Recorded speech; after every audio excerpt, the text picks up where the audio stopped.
মহান রব্বুল আলামিন পবিত্র কোরআন কারীমের ভিতরে জানিয়ে দিয়েছেন, হে লোক সকল, তোমরা যারা ঈমান এনেছো তারা যথাযথ আল্লাহকে ভয় করো, আর পূর্ণাঙ্গ মুসলমান না হয়ে কখনো যেন মৃত্যুবরণ করো না।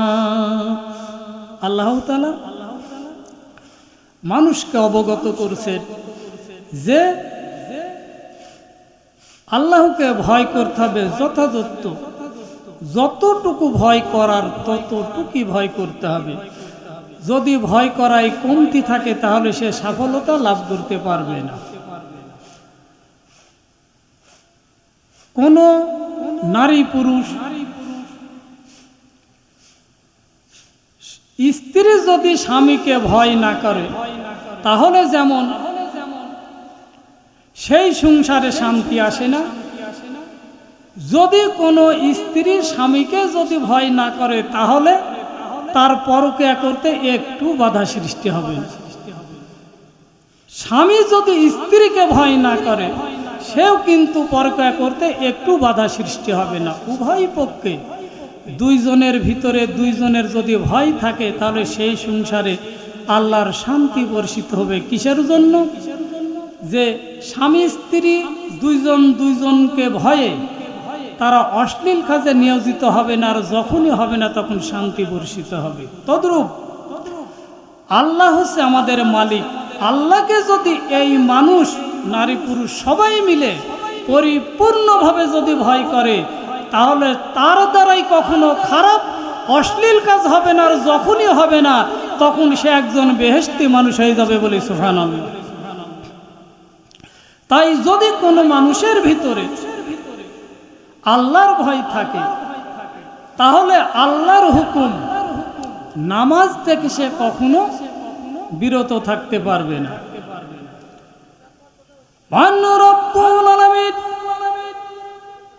কোরআন কারীমের ভিতরে বলেছেন, আকিমুস সালাতা ওয়া আতুজ যাকাত।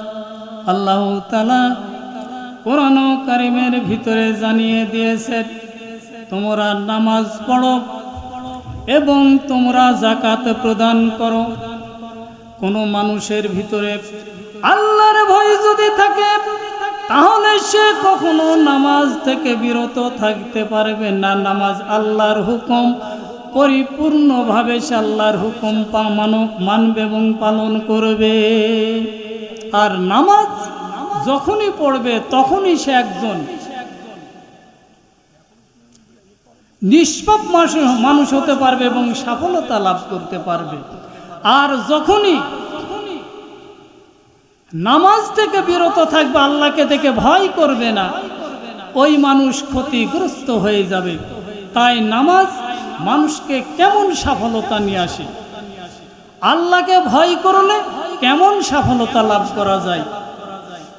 আবু হুরায়রা রাদিয়াল্লাহু আনহু হইতে বর্ণিত, রাসূল করিম সাল্লাল্লাহু আলাইহি ওয়াসাল্লাম বলছেন যে সাহাবাদের নিয়ে আলোচনা করতেই সাহাবীদের বলছেন, ও আমার সাহাবীরা, তোমরা বলো তো শুনি, কারোর বাড়ির সামনে যদি একটি নদী থাকে, সেই নদীতে যদি 5 বার গোসল করে তাহলে ওই ব্যক্তির গায়ের ময়লা থাকবে কি? আল্লাহর নবী বলছেন যে কারোর বাড়ির সামনে যদি কোনো নদী থাকে, সেই নদীতে যদি কোনো মানুষ সাবান মেখে 5 বার গোসল করে তাহলে ওই ব্যক্তির গায়ে কি কোনো ময়লা থাকবে? সাহাবারা বলছেন, হে আল্লাহর নবী, কোনো মানুষ যদি দিনে 5 বার সাবান মেখে গোসল করে তার গায়ের ময়লা বিন্দু মাত্র থাকবে না। আল্লাহর নবী তখন সাহাবাদের বলছেন, আমার সাহাবীরা, তোমরা শুনে নাও, কোন মানুষ দিনে 5 বার সাবান মেখে গোসল করলে যেমন তার গায়ে কোনো ময়লা থাকবে না, আল্লাহর বান্দা যদি দিনে 5 বার নামাজ পড়ে তাহলে ওই রূপভাবে তার জীবনের কোনো গুনাহ থাকবে না, সে একজন নিষ্পাপ মানুষ হয়ে যাবে। আল্লাহর ভয়ে নামাজ পড়া, আল্লাহকে ভয় করে নামাজ পড়লে এই ব্যক্তি এই সাফল্যতা অর্জন করতে পারবে যে সে একজন নিষ্পাপ মানুষ হয়ে যাবে। আর নিষ্পাপ মানুষ হলেই আল্লাহ পাক তার জন্য জান্নাত প্রস্তুত করে রেখেছেন, বলি সুবহানাল্লাহ।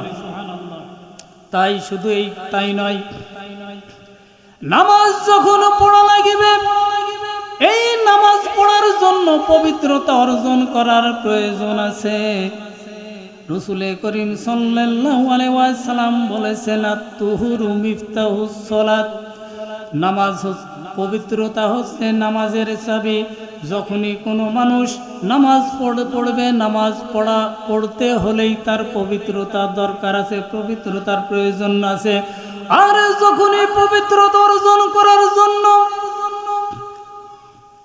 অজু করবে, অজুর ভিতরে অজু যখন করবে, অজু করার ভিতরে যে হাতের যে শরীরের অঙ্গ প্রত্যঙ্গগুলো ধোবে, সেই অঙ্গ প্রত্যঙ্গগুলো ধোয়ার কারণে অঙ্গ প্রত্যঙ্গগুলো দ্বারা যে গুনাহগুলো করবে, সেই সমস্ত গুনাহগুলো আল্লাহ মাফ করে দেবে।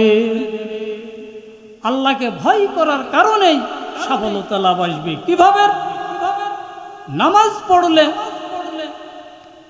সে একজন নিষ্পাপ মানুষ হতে তা পারবে। নামাজ পড়ার কারণে তার যে সমস্ত গুনাহগুলো হবে, গুনাহগুলো আল্লাহ মাফ করে দেবে, গুনাহগুলো মোচন করে দেবে। আর নামাজ পড়ার জন্য যখনই অজু করবে, এই অজু করলেই, অজু করার মধ্য দিয়ে যে হাতের বা শরীরের অঙ্গ প্রত্যঙ্গগুলো ধোয়া হবে, এই অঙ্গ প্রত্যঙ্গগুলো দ্বারা যে গুনাহগুলো হবে, এই গুনাহগুলো ধোয়ার সঙ্গে সঙ্গে আল্লাহ মাফ করে দেবে, বলি সুবহানাল্লাহ। কেমন ভাবে মাফ করে দেবেন? আল্লাহর বান্দা যখন নামাজ পড়ার জন্য ওযু করবে, যখন সর্বপ্রথম সে মুখে পানি দিয়ে কুলি করবে, আল্লাহর নবী জানিয়েছেন এই মুখের দ্বারা যে গুনাহগুলো করবে, সেই সমস্ত গুনাহগুলো কুলি করার সঙ্গে সঙ্গে আল্লাহ পাক মাফ করে দেবে। আবার আল্লাহর নবী জানিয়েছেন, আল্লাহর বান্দা যখন ওযু করার সময় হাত ধোবে, এই হাত ধোয়ার সঙ্গে সঙ্গে হাত দ্বারা যে গুনাহগুলো করেছে, এই সমস্ত গুনাহগুলো আল্লাহ হাত ধোয়ার সঙ্গে সঙ্গে মাফ করে দেবে।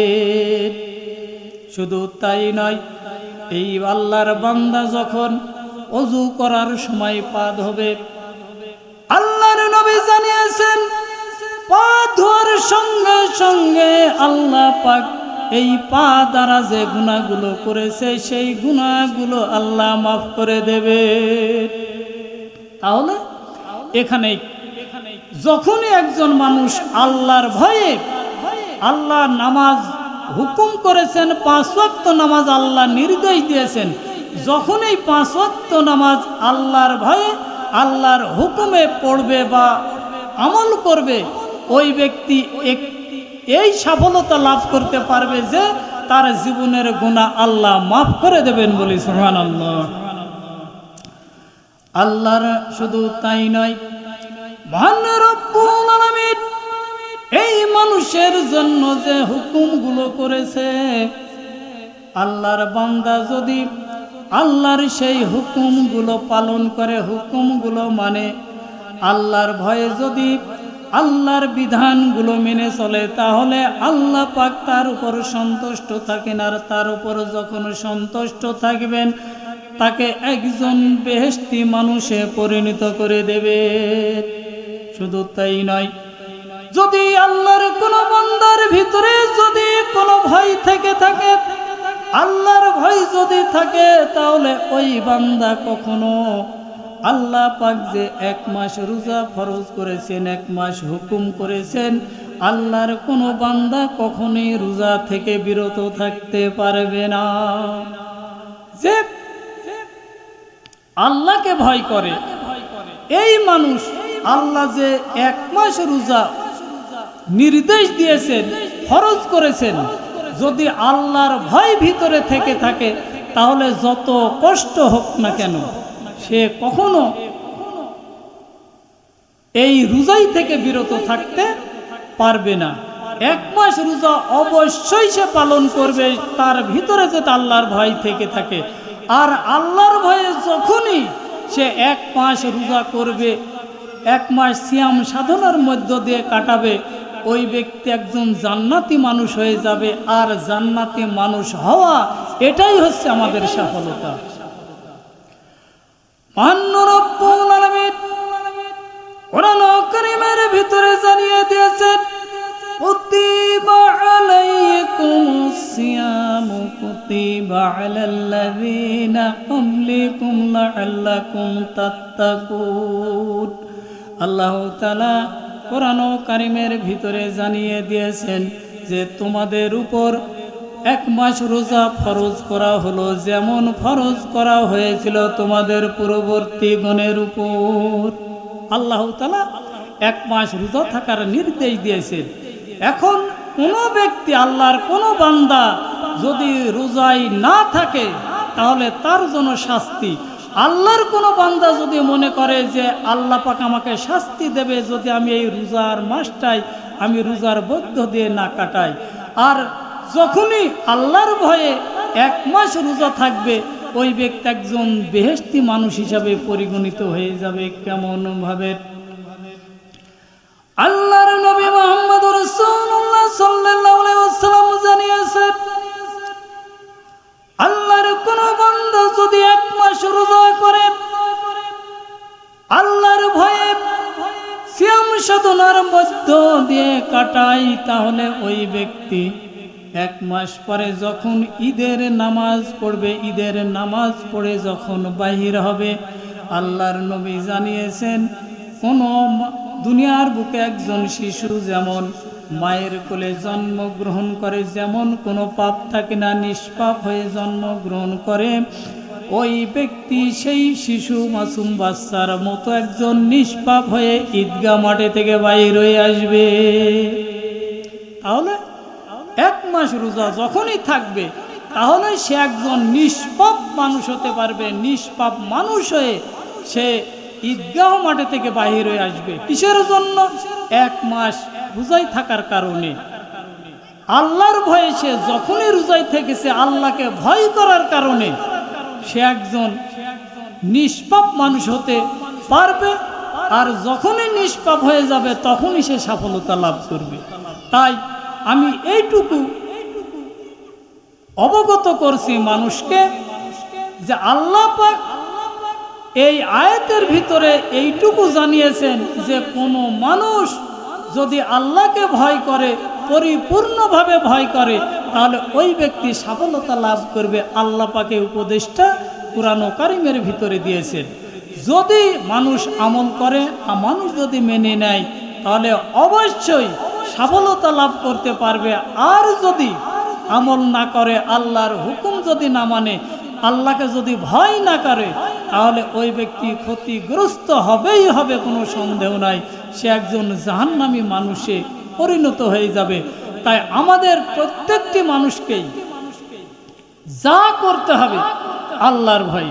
আর আমরা যদি আল্লাহর ভয় যদি না করি তাহলে আমরা ক্ষতিগ্রস্ত হয়ে যাব। আল্লাহকে যদি আমরা ভয় না করি তাহলে আমরা ক্ষতিগ্রস্ত হয়ে যাব, জাহান্নামী মানুষ হয়ে যাব।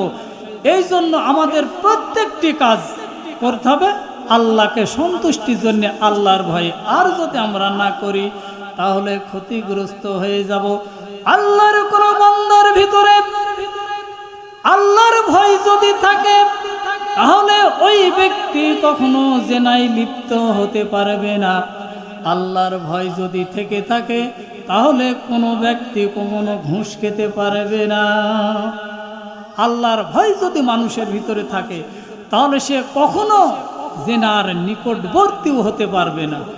আর যদি আল্লাহর ভয় না থাকে তাহলে সে দুনিয়ার বুকে যত ধরনের অপকর্ম সমস্ত কিছু করবে।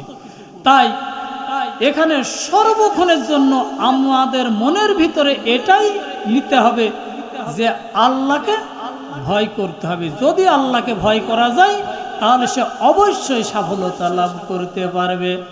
যেমন আল্লাহর নবী সাহাবাদের নিয়ে আলোচনা করেছেন, এমন সময় আল্লাহর নবী চুপচাপ বসে আছেন। একজন সাহাবী আল্লাহর নবীকে বলছেন, ইয়া রাসূলুল্লাহ, ইয়া হাবিবাল্লাহ, আপনি প্রতিদিন আমাদের সঙ্গে বিভিন্ন ধরনের বিনিময় করেন, অনেক কথাবার্তা বলেন, অনেক উপদেশ দেন, কিন্তু আজকে আপনি কিছুই বলছেন না। আপনার এমন কি হয়েছে, আপনি বলবেন কি? আল্লাহর নবী তখন বললেন, ও আমার সাহাবীরা, তোমরা শুনে নাও, আজকে রাত্রিতে আমি একটি দুঃস্বপ্ন দেখেছি। দুঃস্বপ্ন দেখেই আমার মনটা ভালো নাই, তাই আমি তোমাদের সঙ্গে কোনো কথা বলি নাই, আমি চুপচাপ বসে আছি, আমার কিছুই ভালো লাগছে না। সাহাবীরা তখন বললেন, ইয়া রাসূলুল্লাহ, ইয়া হাবিবাল্লাহ, আপনি এমন কি দুঃস্বপ্ন দেখেছেন, আমাদের বলবেন কি? আল্লাহর নবী তখন বললেন, ও আমার সাহাবীরা, তোমরা শুনে নাও, আজকে রাত্রিতে আমি স্বপ্নের ভিতরে দেখছি যে আমি জিবরাইল আলাইহিস সালামের সফর সঙ্গী হয়ে আমি সফর করতে যাচ্ছি। এমন সময় কিছু দূর গেলাম, কিছু দূর যাওয়ার পরে দেখি যে একজন ব্যক্তি দাঁড়িয়ে আছে, আর একজন ব্যক্তি দাঁড়ানো ব্যক্তিকে পাথর ছুঁড়ে নিক্ষেপ করছে। যখনই পাথর ছুঁড়ে নিক্ষেপ করছে, তখন দাঁড়ানো ব্যক্তির মাথাটি চূর্ণ বিচূর্ণ হয়ে যাচ্ছে। আবার চূর্ণ বিচূর্ণ টুকরোগুলি একত্রিত করছে, আবার সাবেক মাথা হয়ে যাচ্ছে। যখন সাবেক মাথা হয়ে যাচ্ছে, তখন আবার তাকে পাথর ছুঁড়ে নিক্ষেপ করেছে। এমন ভাবে যখন আবার পাথর মারছে, মাথাটি আবার চূর্ণ বিচূর্ণ হয়ে যাচ্ছে। লোকটি চিৎকার দিয়ে কান্দে আর বলে, আমাকে বাঁচাও, আমাকে রক্ষা করো। কিন্তু ওই মানুষটিকে রক্ষা করার এবং সাহায্য করার মতো কেউ নাই। যখন কেউ নাই, আমি জিবরাইল আলাইহিস সালামকে বললাম, ভাই জিবরাইল, এই ব্যক্তি এমন কি অপরাধ করেছে, এমন কি অন্যায় করেছে যে তাকে এমন ভাবে শাস্তি দেওয়া হচ্ছে? জিবরাইল আলাইহিস সালাম তখন আমাকে বললেন যে আরেকটু সামনের দিকে গিয়ে চলুন। আমি জিবরাইল আলাইহিস সালামের সঙ্গে আবার সামনের দিকে এগিয়ে গেলাম। সামনের দিকে যখন এগিয়ে গেলাম, কিছু দূর যাওয়ার পরে আমি আবার লক্ষ্য করে দেখলাম যে একটি কুয়ার ভিতরে একজন মানুষের চিৎকার শোনা যাচ্ছে। আমি আস্তে আস্তে এক পা দুপা করে আমি সামনের দিকে অগ্রসর হলাম। কুয়ার কাছে গিয়ে দেখি কুয়ার ভিতরে আগুন জ্বলছে, আর কুয়ার ভিতরে একজন মানুষ চিৎকার দিয়ে কাঁদছে, আর আগুনে, জ্বলন্ত আগুনের ভিতরে পড়ছে। যখন পড়ছে, আগুনটি এমন ভাবে হাদিসের ভিতরে জানায়, দুধ জাল দিলে যেমন জাল দেওয়ার কারণে ফেপে হাঁড়ির মুখে চলে আসে, আগুনটি ঠিক তেমনি ভাবে কুয়ার মুখে চলে আসছে। আবার আস্তে আস্তে নিচের দিকে চলে যাচ্ছে। লোকটিও আগুনের সঙ্গে নিচের দিকে চলে আসছে, আবার আগুনের সাথে উপরের দিকে চলে আসছে। চিৎকার দিয়ে কাঁদছে আর বলছে, আমাকে বাঁচাও, আমাকে রক্ষা করো। কিন্তু ওই ব্যক্তিকে সাহায্য করবার কেউ নাই। আমি জিবরাইল আলাইহিস সালামকে বললাম, ও জিবরাইল, এই ব্যক্তি দুনিয়ার বুকে এমন কি অন্যায় করেছে, এমন কি অপরাধ করেছে যে এমন ভাবের শাস্তির সম্মুখীন করেছে?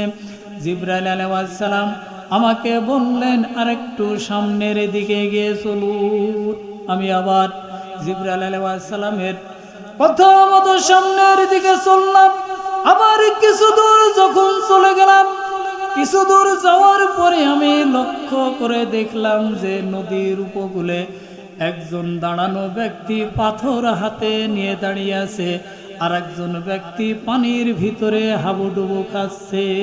ওই ব্যক্তি পানির ভিতরে হাবুডুবু খেতে খেতে যখন নিরাপদ আশ্রয়ে চলে আসছে, অল্প পানির ভিতরে চলে আসছে, তীরবর্তী লোকটি তার হাতের পাথর দিয়ে যখন পানির ভিতরে ছুঁড়ে মারছে, পাথরের আঘাতে যখন পানির ঢেউ উঠছে, সে ঢেউয়ে পানির ভিতরে হাবুডুবু খাওয়া লোকটি আবার বেশি পানিতে চলে যাচ্ছে।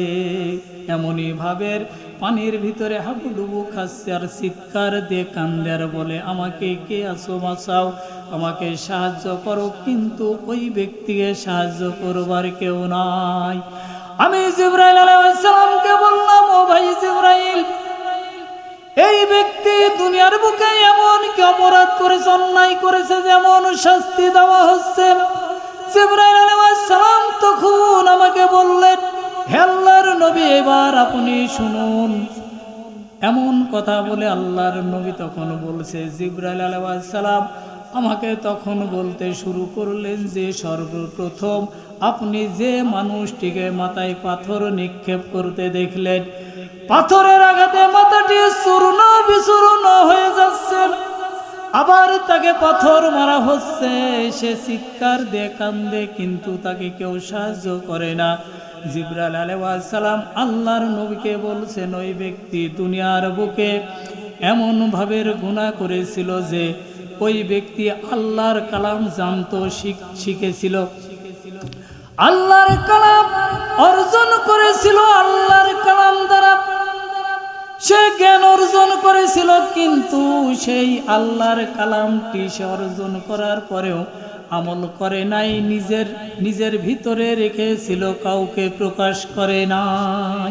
আল্লাহর নবী বলেছেন, তোমরা যদি আমার পক্ষ থেকে একটি বাণীও যদি তোমরা জেনে থাকো, তাহলে সেটা লোক সমাজের মাঝে প্রচার করে দাও, পৌঁছায় দাও।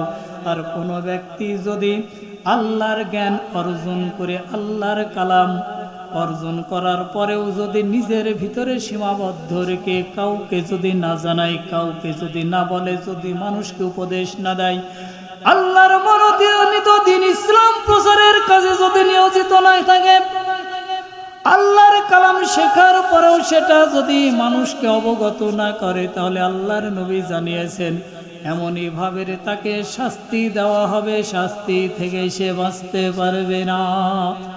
আল্লাহর নবী সাহাবীদের আরো বললেন, জিবরাইল আলাইহিস সালাম এবার আমাকে দ্বিতীয়টি বলল।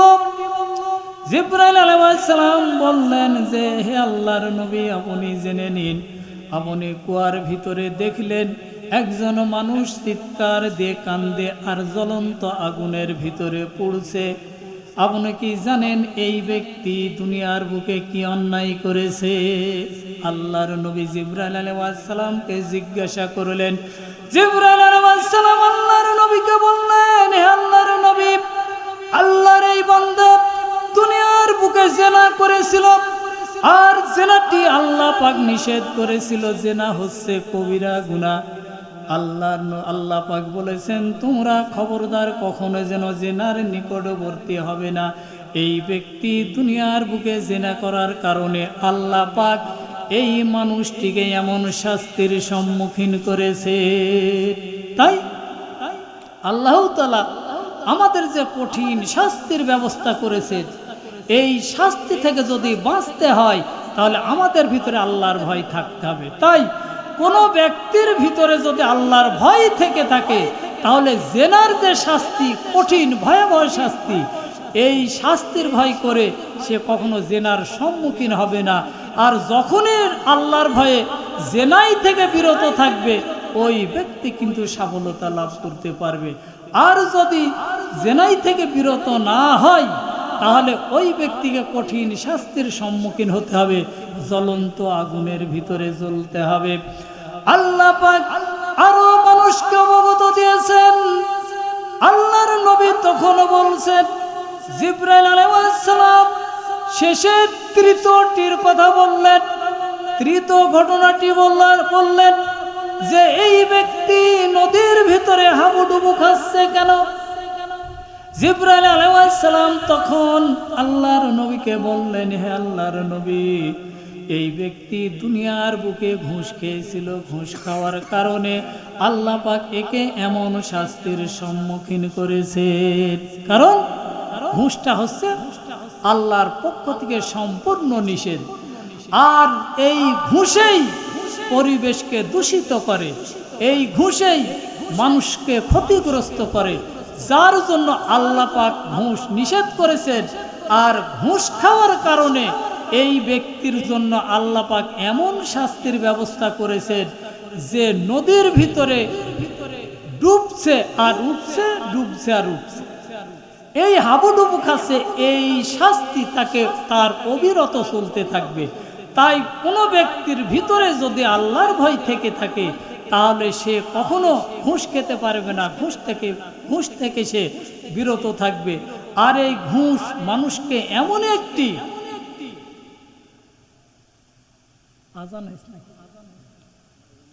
এই ঘুষ এমন একটি পরিবেশকে দূষিত করে যে মনে করেন যে একজন মেধাবী ছাত্র ডাক্তারি পড়ছে আর একজন দুর্বল ছাত্র, দুর্বল ছাত্রর তার টাকা নাই, দুর্বল ছাত্রের টাকা আছে, মেধাবী ছাত্রের টাকা নাই।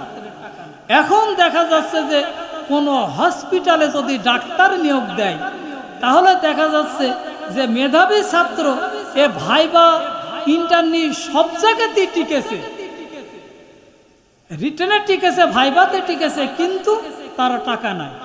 যে ছাত্র দুর্বল এ দেখা যাচ্ছে যে টাকার বিনিময়ে তাই সে হাসপাতালে চাকরি পেয়ে গেল, ডাক্তার হয়ে গেল। এবার মনে করেন বা এবার ভাবেন যে দুর্বল ডাক্তার যদি রুগীকে চিকিৎসা করে তাহলে সেই রুগীর কি বাঁচার কোনো আশঙ্কা নাই। আর মেধাবী ছেলেটা সে ডাক্তার হয়েছে কিন্তু ঘুষের কারণে সে চাকরিটা পেল না, সে কাউকে চিকিৎসা দিতে পারল না। এতে কি হলো যে বেশিরভাগ মানুষই চিকিৎসা নিতে গিয়ে মারা গেল। আর ভালো ছাত্রটা সে ঘুষ না দিতে পারার কারণে সে চিকিৎসা দিতে পারল না, তার হাতে কোনো রোগীও গেল না। তাহলে এখানে কি হচ্ছে যে ঘুষের কারণে আমাদের বড় ধরনের একটা ক্ষতি করছে, যে মানুষের জীবন মরণের একটা ঝুঁকি চলে আসছে।